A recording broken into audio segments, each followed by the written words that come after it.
All right. So, yeah, I was going to make one last night, as I mentioned before, because I kept getting interrupted last night. But let's hope I can make this in a timely manner where I can finish it in time to post before I got to leave for work. In which case, otherwise I'll just have to wait till I get home. But I like to do things all in one go if I can.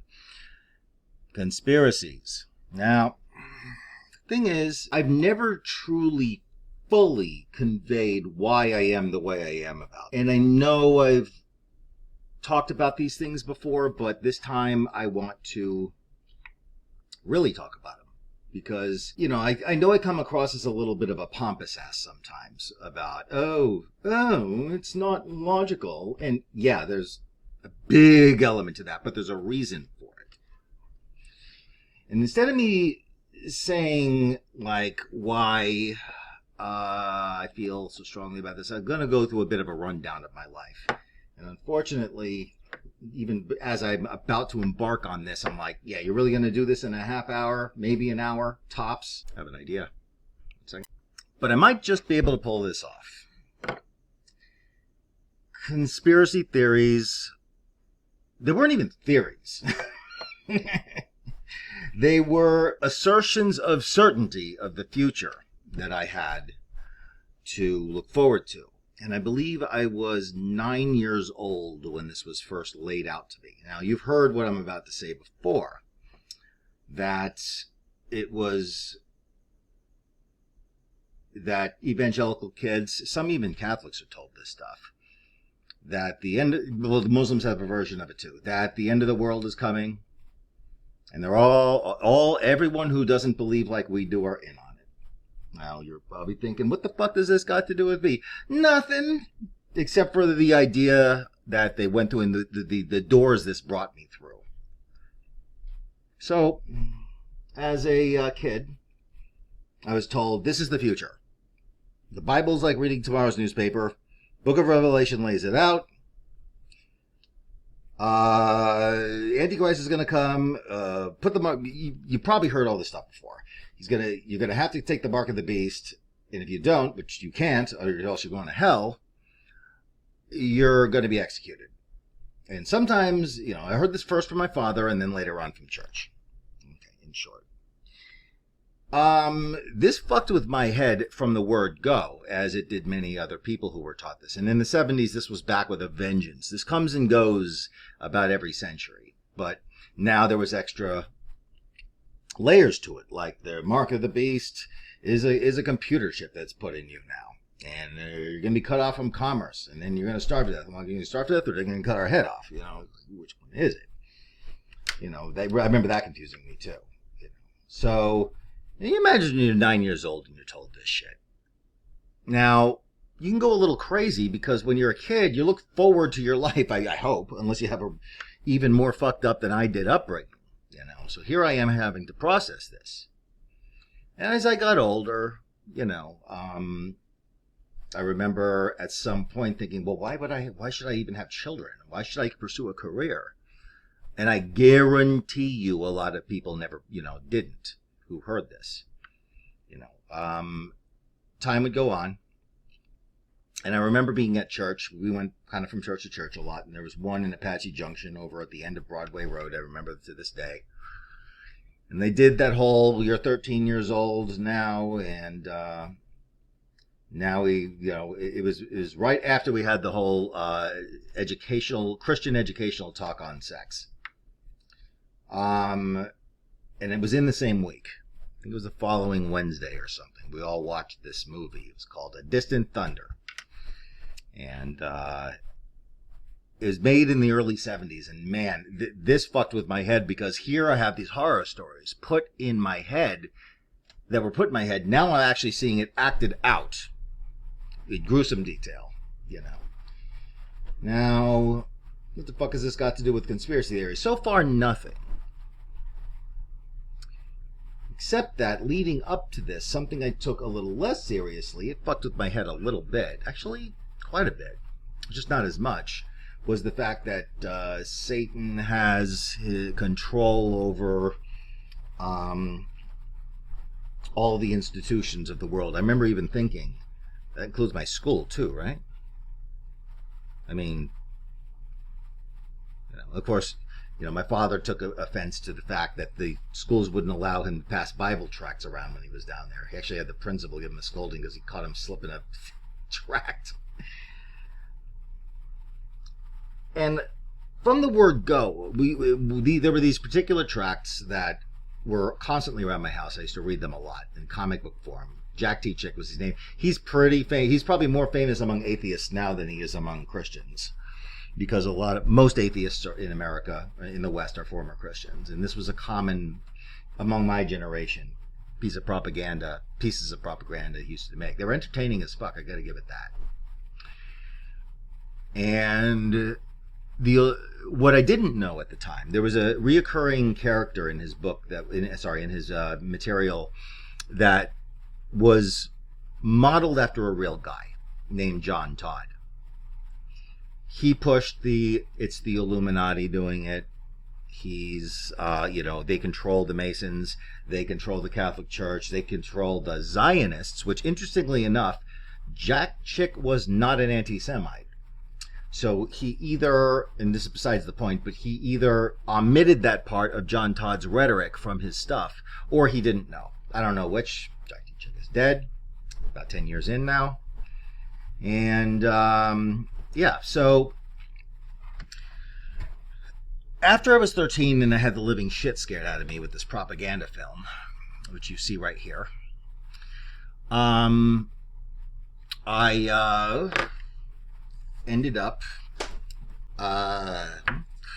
so I hit this point of adolescence that a lot of religious kids too, where they either say, I'm done with this shit. I'm listening to Ozzy Osbourne and riding off with the Hells Angels, or whatever the hell you do when you're 15. Okay, maybe not that second thing, but you got the idea.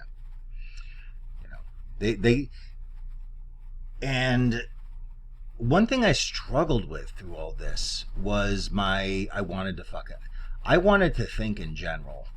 And unfortunately, from an early age, I was told that you think most of your thoughts are your own, but they're actually put there by the devil. You need to banish those thoughts. And of course, I had to struggle. And you're probably thinking, well, what kind of a stupid person believes that? And it's laid on thick with hellfire. It's, God, I wish I would have been raised Jewish. Anyway, they lay it on thick. And it's not so easy. This is why indoctrination is, talk to a former Muslim. They really lay that on thick there. So I was struggling. And then one day at 15, I decided, well, I'm going to read the Bible for myself. And I started at the beginning, yes, in a horrible translation that the Christians like to use. Horrible translation that they like to use. King James, of course, you've heard of it. Probably in most hotels to this day, in the drawer next to the bedstand. So, fascinated, I found out that, book 1, Genesis, we call it Bereshit, did not say for the most part what I kept hearing it said. And I was amazed. And this made me more of a zealot than anything else, for reasons that are beyond the scope of this. I don't want to go too much on a distraction here. But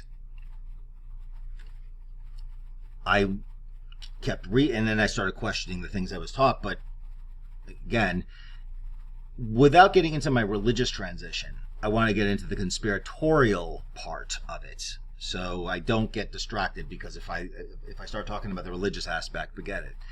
So, starting back before a little bit, we would read these propaganda. And I say we, I mean but I would, but most evangelical kids did, and it all involved what you now know to be QAnon, with very few differences.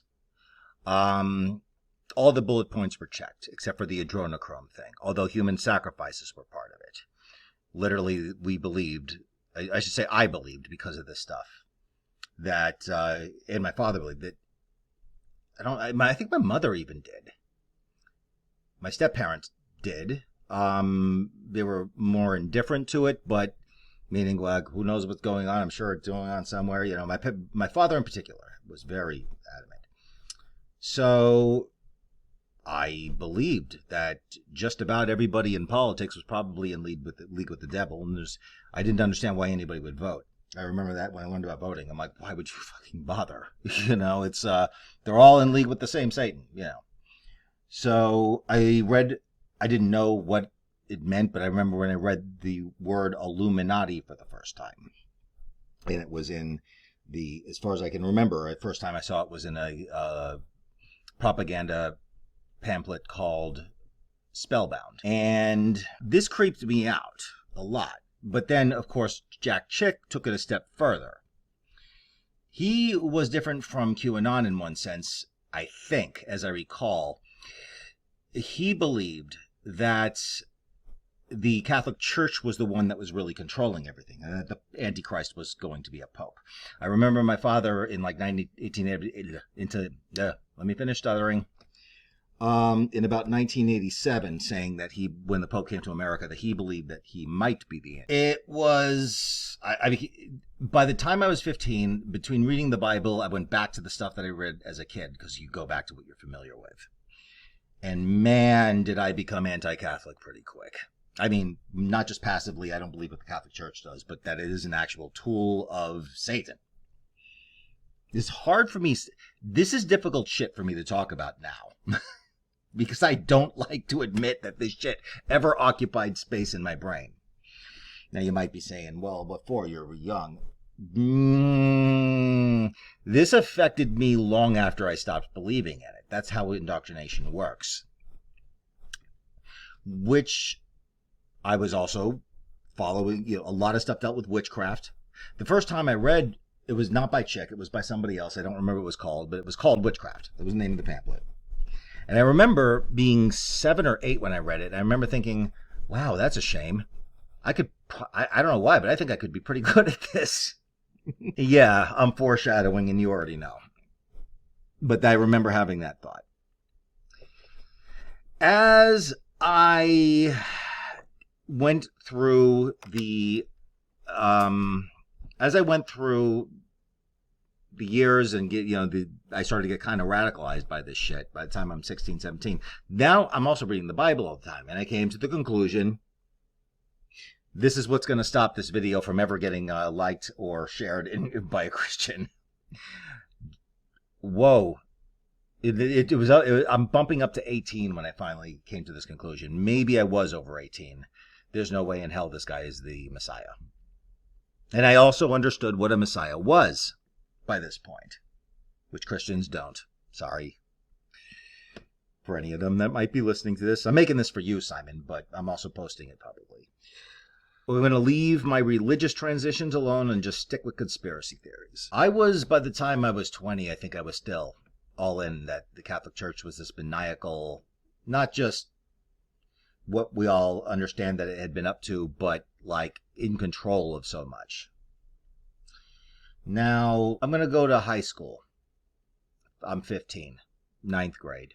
I'm not even done yet. And I came to a point where I'm still struggling with this because I'm 15. And I believe there's no future. It was laid on thick. But by this point, my father had said, I don't want to pick on my dad too much. I really don't, but it's too relevant to my life. You might as well not have kids, Seth. Because the end is here. And you don't want to raise kids during this time that the Bible predicted. He was not everyone's going to be raptured Christian. Which, if you're going by the text, the way it's written, that's something they made up to give themselves a justification to tell their kids to go on with their lives. I saw that then. I saw that as a kid, when they made up the rapture. Now again, this is you're thinking, okay, this got to do with religion, though. No, because this is all unfolding because of conspiracies. Because this doesn't just happen on its own. There's no world leader that can take over by accident because he was driving his car one day and crashed and boom, and all the ducks fall in a row, and now he's the world leader. Okay, don't not like not even you have to set something like that up. Not that it's possible. I heard the New World Order coined for the first time in 1993 in a pamphlet. Another pamphlet. My life was all about pamphlets back then. And this was conspiratorial. It was that George W. Bush and Clinton were basically both in. No, this one contradicted itself a lot, but it involved the New World Order. And I heard, like many other people, the word New World Order to mean something it does not mean. I hope you know that by now, by the way. That's what poisoning the well is, by the way, when you misrepresent something. You know, like how kids get, they have a fight. That was mine. This is mine. Oh, you hit me. Well, I'm going to get to Dad before you do, and I'm going to tell him first. Well, that's kind of how poisoning the well works. You get to the person and tell the story first and instill a prejudice in the person. And that's one example, okay? So every time I heard the New World Order for a long time, I thought what everybody else still thinks. You know, like something other than the order of the world post-Cold War, which is all he meant, by the way, when Bush said that. Senior. Anyway, okay. So I made dumb decisions because of these beliefs. I made them. So at this point, I'm like, okay, why am I even living my life as if there was any kind of future? So I remember committing myself to celibacy because I don't want to accidentally put a kid in this world. I remember, obviously, I dropped out of high school, not even legally old enough to yet, 16 years old, and figured I would just ride it out and be a farrier in the meantime. And I made dumb decisions that not only are affecting my life today, will affect the course of my life for the rest of my life. And I ain't alone. There's a lot of people that have a similar story to this one. I never talked about it for a very long time in my adult life, even well into my 30s, because I was embarrassed. By the time I was in my mid-20s, it became very apparent, not mid-20s, I'm going to say I was 21, that there wasn't a word of any of this that could possibly be true. And I struggled because, you have all this satanic imagery put in your head about how it's behind everything. The satanic panic was in its full swing all throughout my childhood and well into my adolescence. And the whole rock and for years I didn't even listen to music in my teenage years because I was afraid that the spirit of the Antichrist, whatever, was trying to influence me. By the time I'm about 21 or so, 22, I'm estimating, I knew that like certain things still freaked me out if you even mentioned them, and I didn't like that. I was jealous of people who didn't seem to have a care in the world about the end of the world coming, and I knew it was bullshit at this point intellectually in the front of my brain, but that damn computer in the back, I couldn't figure out to decode it. And that's when I had a thought, very quiet thought, even in my own head. I don't think this constitutes subconscious, even though I often say it was. I'll deprogram this thing by doing everything I wasn't supposed to do. At first it was, I'm going to read the things I'm not supposed to read. I think you know where this is going.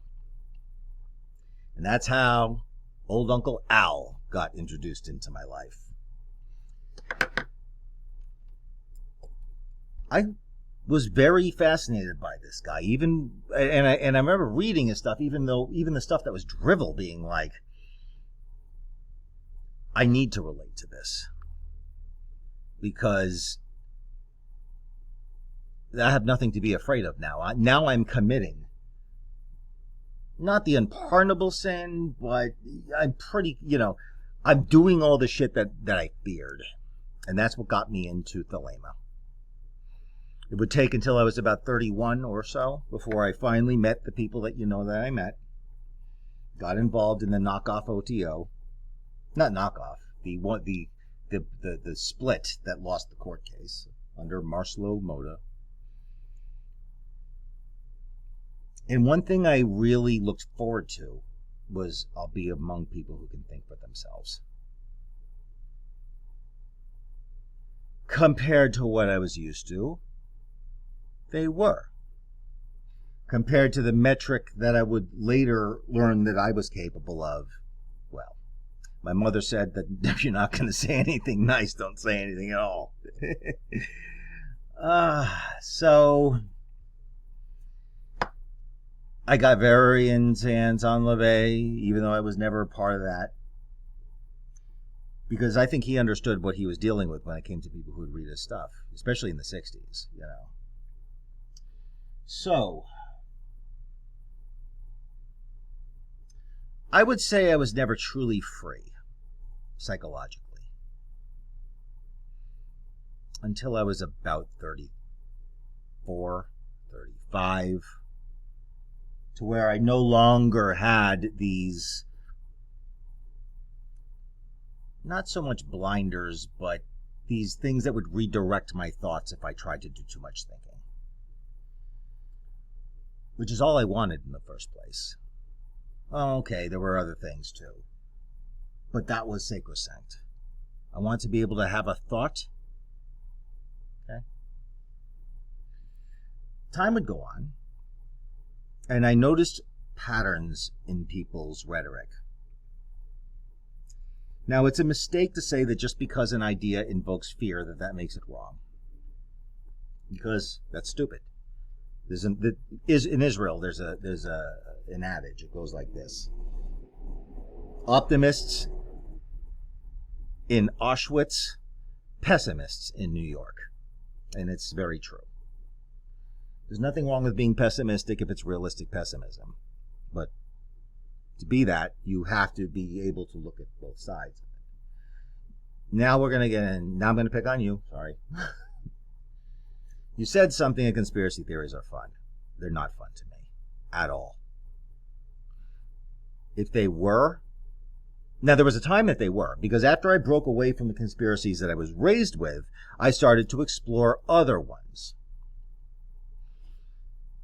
And as I learned how to reason, I realized the more entertaining something was, the less likely it was true.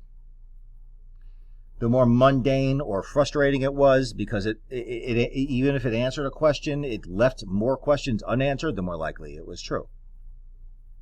This is not an absolute dichotomy, of course, but this is where I went with it. I started to see other people making bad decisions based on their eschatology, based on their conspiracies. I noticed that people who believed in an all-controlling force in the governments of the world, that everybody who spoke against their idea was on behalf of, I noticed they often made bad decisions.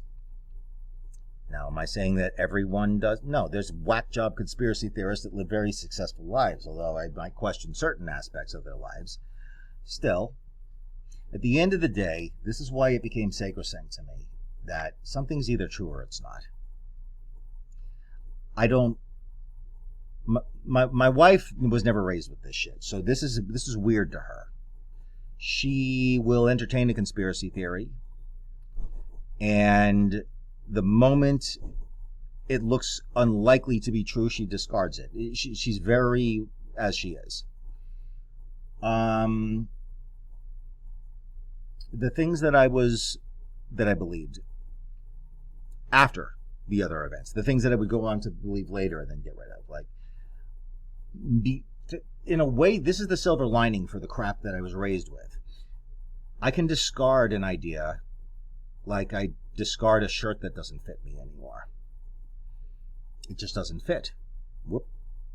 Any of you motherfuckers want it? No, I'm throwing it out. And that's why it doesn't fuck with my ego. I remember you saying that because of the QAnon stuff that you were embarrassed. I kept saying, why? We all believe in stupid shit at one point or another. We probably believe in stupid shit right now. And we'll, 10 years down the road, say that, yeah, that was stupid, you know. And but you're probably not used to it. Now I'm going to get into another layer of why I don't like conspiracy theories that aren't based on something solid. I want to be very clear about that second part, because conspiracies are real.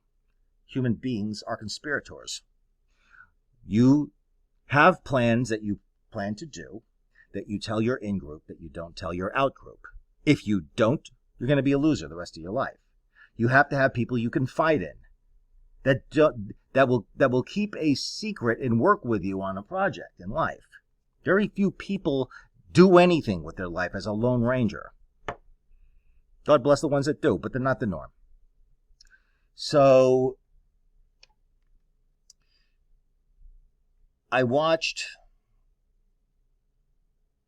the birth of what would later become QAnon.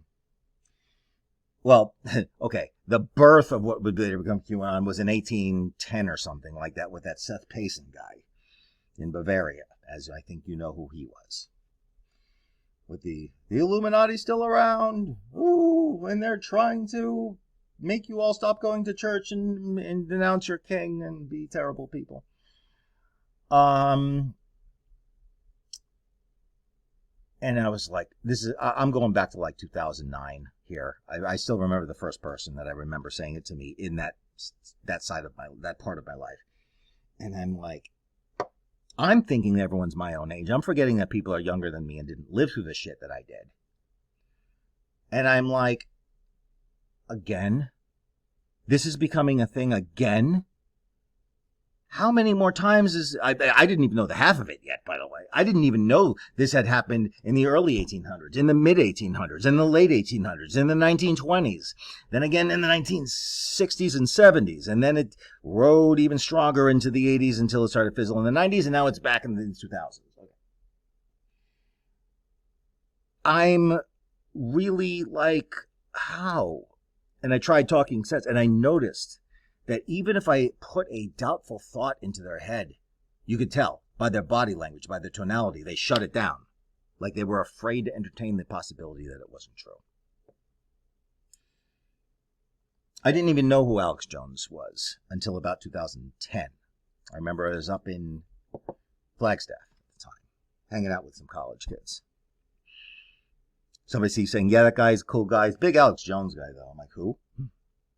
I'd seen him before, Alex Jones. I just, And when I saw him, he started to get to me. Jones did. I started watching him on the early days of YouTube. And then I remember with Jones, I'm like, stop. And I've always told his fans back when I still knew some. Okay. I knew better than to, by now I'd learned, don't tell people don't believe something. They'll believe it more. I says, I'm not going to tell you to believe in Jones and not to believe in Jones. I will tell you, don't listen to anything he said in the last year or two. Only listen to his old shit. Because nothing ages worse than conspiracy theories. Do you remember when I was trying to talk to you when you told me about Q? I kept saying Q. And the funny thing is, I swear you were telling me this in 2017. I think I might have deleted, because I've looked for this in our conversations. I think I deleted the account that you were talking about it on. And you kept saying, stop comparing it with other conspiracy theories. And I said, but it's not, I'm not comparing it. It is the same conspiracy theory. Q kept getting bigger, and then COVID came, and then bam, Q was unstoppable. Now, of course, I believe in a conspiracy theory too. I did then. I wanted to find this because I wanted to find the place where I said that this was controlled opposition, although that was not the term I used. I didn't know the term yet. And I looked for, okay, where is, got away from me. And to this day, I still believe that Q is controlled opposition, and I think the Groypers now might be as well. Now, I can't prove that, and I might be wrong, but there's a conspiracy. Now, do I believe the government's necessarily in on it? Maybe, but you don't have to be. You could just be some people who hate conservatives that want to embarrass them with some free time. I was very distraught when I saw how big it got, though, before everything imploded. Now, again, I'm not bringing this up to pick on you. I'm bringing this up because it's very. Here I am. You know that old adage, history's not.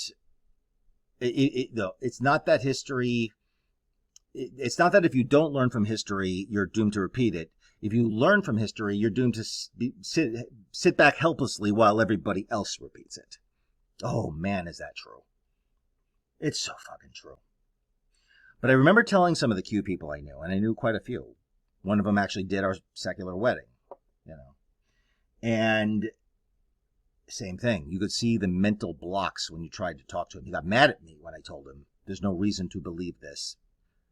Like the Illuminati still exists. He goes, there's no reason to believe they don't. I'm like, oh my God, really? What? And he got mad, and I'm being polite as they can get, but he got mad at me. He eventually stopped talking to me. I remember trying to explain to them like this. Now by this point in my life, I'm over 40. I'd been to Israel and back. And I tried to explain to them. When you say everybody's involved in the Illuminati that disagree with you, or that are this and that, and it's okay to give an accusation, even to a bad guy. That's even to a bad guy. Because if you lie about a bad guy, it's still a lie. I'll defend Hitler if someone says something about him that's not true, and you know that. I've actually done that many times. It's still an evil son of a bitch, but just like with every other famous villain, he did stuff. He was accused of some stuff that he didn't do. Some stuff for the people who are listening that aren't Simon and don't know better. Some stuff. The big stuff he did. Okay? Point is, I saw how easily that this could transform from the Illuminati to the Jews. I know nobody knows who I'm talking to, who this is directed towards, but we've had conversations. I don't hate you for it. I don't know if you still harbor these things or not. But this is not about inquisiting you about it. But I knew this logic can shift to something else. Because it's not the idea, it's the logic that fuels it. It's the logic that is the track that it goes on that can just be diverted. The wheels still fit the track. And now here we are in 2024. And we all predicted what was going to happen after October 7th. Most of us did it to a T. The Jews, the Zionists, that's back. If China can be accused of having a technology that does not exist on the radar, I'm not a scientist, of something implausible. It's implausible, Simon. It's not impossible. It's implausible. And that's enough for me to say, come back to me with more information. Now, it's hardwired in me now to just see a conspiracy theory and say, all right, make your best sales pitch. And if it doesn't fall on the right side of Occam's razor, put it back on the shelf until it has more information or whatever. I spend a lot of time following the Groyper movement. And I can see exactly these are people who there's no question in my mind that these were all QAnon people 5 years ago. No question. The thinking is exactly the same. They just target us now. But if they didn't, I wouldn't feel because I didn't feel any different about this before anti-Semitism was cool. As you know. Yes, that's an extra layer as to why I despise this kind of thinking. And again, here's what they said to me all the time. But Q is not anti-Semitic. Doesn't matter, I said to them. If you can apply this logic to the Democrats, to the woke. Of course, the woke had their own shit too. Their stupid conspiracy theories that they wanted to pin on the right. And they both used the same mental formula. You see what I'm saying? I can't explain this it's something bad. Therefore, these guys did it, and as far as we're concerned, they're as guilty as fuck. Now, if China had something to gain and the technology, would they do this? I don't know, probably. Depends on how much they had to gain. But again, what's the motive is all conjecture. What is the motive that they're going to destroy their entire... they're going to do that much damage to their infrastructure and their economy and all this, and bide their time consistently beating down their own society before they eventually get around to beating down the West? Well, it's all conjecture what the motive would be. I say you have to jump through hoops to come up with it because I'm using shorthand. But at the end of the day, it's exactly like the anti-Jewish conspiracy theories. We're destroying America by pumping America full of illegal immigrants and Arabs, particularly Muslim Arabs. And I'm like, why the fuck? We have one ally that's all in with the military might. Our secondary ally is India. God bless India, but I don't know that them having our military back is going to... They might, but why the fuck would we destroy the United States of America? Well, it doesn't matter. There's blank spots in a motive, blank spots in evidence, but it's enough. We're buying. We're going with it. And to me, this is an absolute thing. This sort of logic is evil. Even if it's not generating something evil now, it will later, when it passes from your mind to another person's mind. Because people act like they're the only person in the world. People act like, I don't believe these terrible things, so, and I believe this stuff, so therefore, everybody else will take the same logic and do the same thing. But the fact is, if someone's looking for an excuse, and they want to be entertained because an idea is fun, well, if they're looking for an explanation that's nice and neat, then they're going to do that. So I don't look at the world. And Simon, I can't afford to look at the world through a fun lens. I am all in to the nation that I have been initiated into. Okay? Formally. I'm a Jew for life. Can't go back on it. Wouldn't go back if I could. And I am very well versed in the shit that's gone down for the last 2,000 years. I know how this can change overnight, and the logic of our wells are poisoned, the Black Plague, the Jews aren't dying, we are, the Jews obviously caused it. Stupid logic. But it's just like the other conspiracy theories. I can't explain this. Bad things are happening to us, especially if bad things aren't happening to us, the Jews. Therefore, the Jews caused it. Blamed for the Versailles Treaty. With the Groypers, I like to say to them, I know I'm not going to win them over. I'm not trying to. I'm learning about how they think, and it's the same thing. Where's the evidence that Jews are responsible for the Versailles Treaty and in prolonging World War I, or in some case, or causing it, whichever camp you want? Well, the bankers caused it. How'd the bankers cause it? They might go through 2 rotations until they finally get to the point where it's make or break with the evidence. And then it's, oh, you fucking Jew, you lie, because that's what Jews do. And that's what they always say.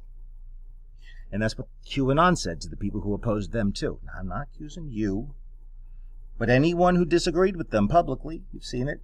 And I've seen it in person, in front of me. When they couldn't prove their point, they called the person challenging them a liar. That's where this ends. Again, I'm not against conspiracy theories, but they have to be plausible. And because if there is a conspiracy going on and it's sinister, it's a good thing to know. If there's not one and somebody's embracing it because it's entertaining, that's actually dangerous. One, people are less likely to take you seriously down the road if you actually get your hands on a real one. Two, how many more times can you cry wolf? That same as one. You know what I mean?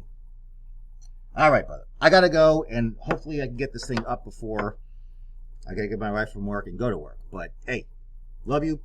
Talk to you soon. And anybody else who's listening here, I probably love you too. But I might not. Depends on who you are. Yeah, you know you are. Yeah. All right. Adios.